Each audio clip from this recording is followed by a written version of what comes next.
So, okay. Sorry. And then here, relapse begins in our thinking first. So I had to protect my thinking because all of this stuff kept crowding in here, making it really hard for me to connect to God. If I can't think, I can't connect. And one thing that I really, really had to do is with the current events that have been going on, I kept getting wrapped up in, what's going on and feeling I had to pick one side or the other. And as long as I did that, I was getting caught in that trap and not being able to think. So I had to become like Switzerland. I had to be in neutral territory so that I could stay calm, rational, and not get sucked into the madness here. One thing that I insist on when I meet with sponsees is that we do not talk about outside issues. We keep it absolutely insulated from those things because they are not going to help us with recovery at all. So that's something that has been really, really awesome. It doesn't matter what political side that you have chosen. You want recovery. So that is totally an outside issue. Here's my first idea of God. When I was little, here I can tell they're not very good pictures, but the first one here, this is me in the sink, and I'm sure that's my mom giving me a bath, and I'm kind of looking at her sideways. I don't know what that means, but there are subsequent pictures from that same scene where I'm smiling and laughing, and I'm thinking it was my dad making faces at me, because my dad and I have always really gotten along great. And I've been his buddy. He's been my buddy. And I got an older sister and an older brother there. And one of the things that I learned, in recovery was that my first idea of my primary caregiver was not God that I was taught, was not religious instruction, but I did a step 2 workshop with a lady. It took about an hour over the phone. And she asked me 5 questions, where what I got out of that was when I was really, really little, from like the time of birth, where I was 100% dependent on someone else and absolutely helpless, is that my first idea of God was whoever that person was that was picking me up, carrying me around, feeding me, changing me, burping me. I didn't know who they were. To me, they were God. And that feeling stayed with me. And if you grew up in a really loving home, you're going to easily have an idea of God as someone who's loving and caring.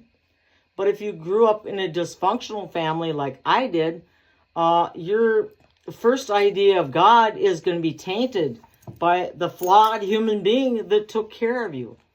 And while I was when I got old enough for religious instruction, I went to Sunday school, and when they started telling me, God is this and God is wonderful and God is loving and God cares about you, I thought, He does not. What are you talking about? That's not the God I know.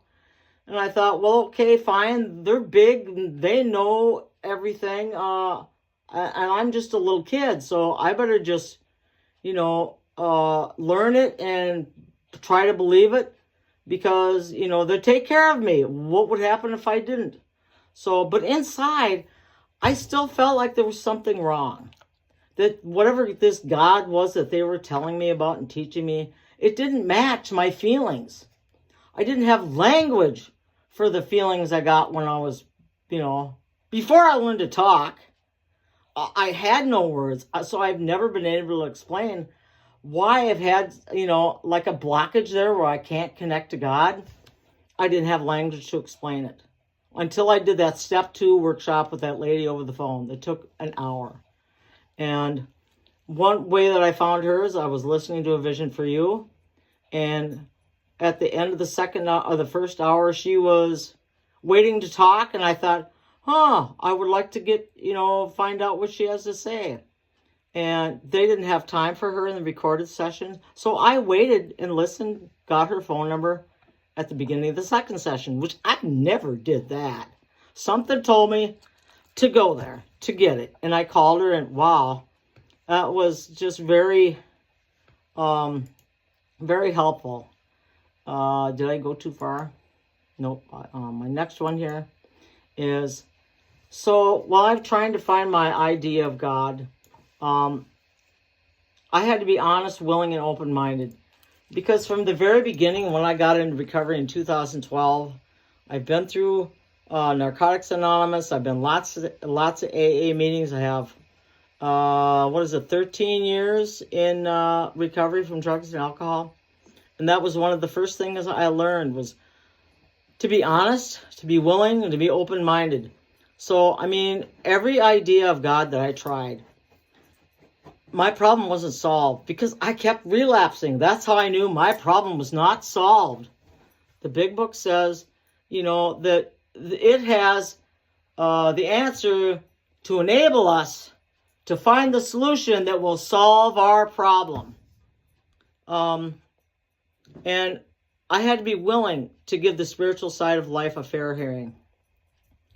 And that even says that in the big book, page 50, the first paragraph.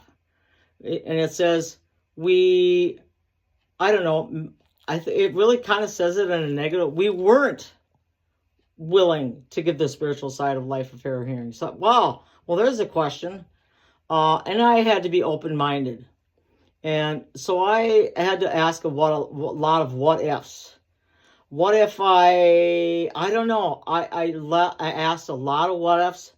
One thing that I asked, I remember in a meeting in Faribault I went to, and I said, what if we are the ones who have the normal reaction and everybody else are having an abnormal reaction?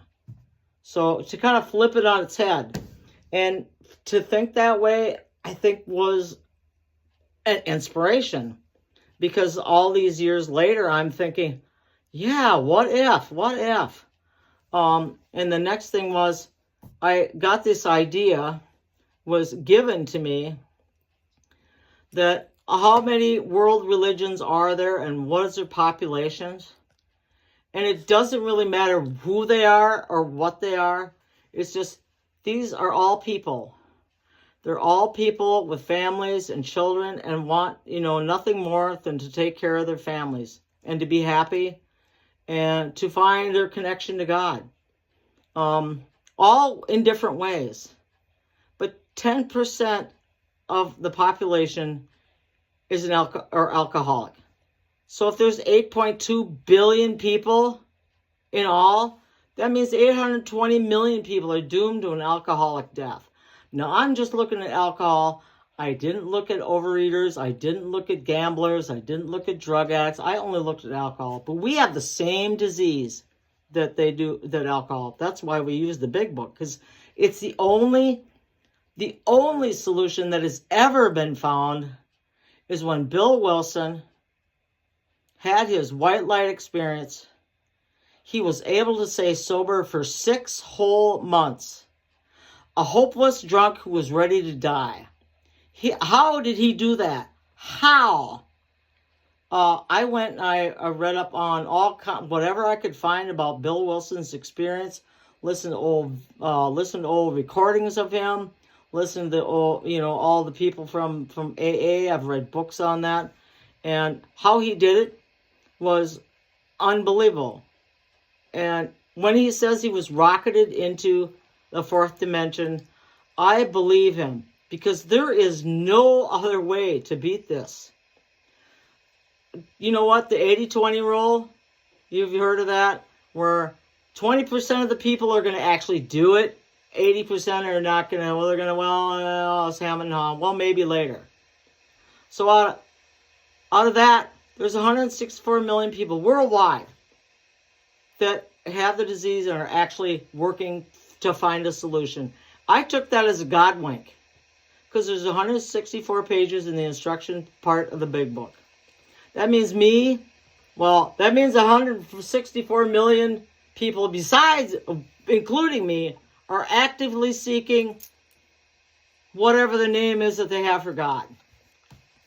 And for me, the religion that I was raised in taught that I was acceptable kind of by proxy because we believe in a prophet that belonged to another religion, and so that we are acceptable. But this religion is trying to tell me that 73% of the population is garbage, and he doesn't care about them, and he throws them away. I cannot believe in a God that would do that. I believe that God loves everybody, the whole planet. He wants to help everybody find him. And I just said I need to look outside of my own religion because I was not finding what I needed there. And I think there's spiritual truths in all religions, but there's a lot of falsehoods in all of them too. I'm going to move on here because I kind of lost my train of thought. Well, the big book has 71 translations. So around the world, this book is already in all these languages. No, Billy, quit that. So that means that all of these people with all of these languages are all looking for the same thing. Every man, woman, and child has the fundamental idea of God. And they all have different names for who God is.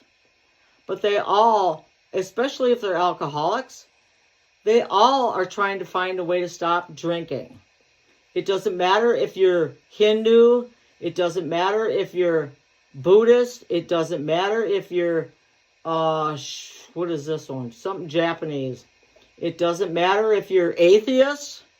Everybody needs to find a higher power that'll work for them.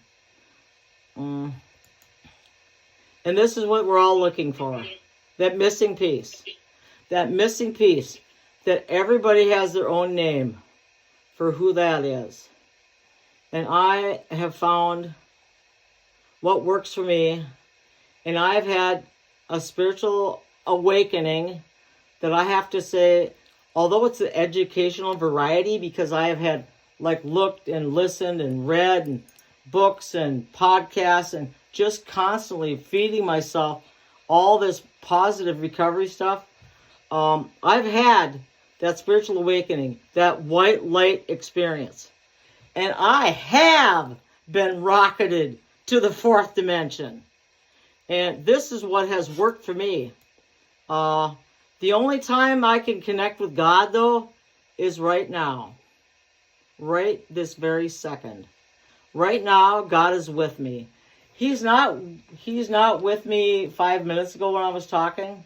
He's only with me right now. You know those date selectors that you can click on like this here. He is not in the future. He is not in the past. You can only connect to him here. So I have to stay out of the future where all my fears are.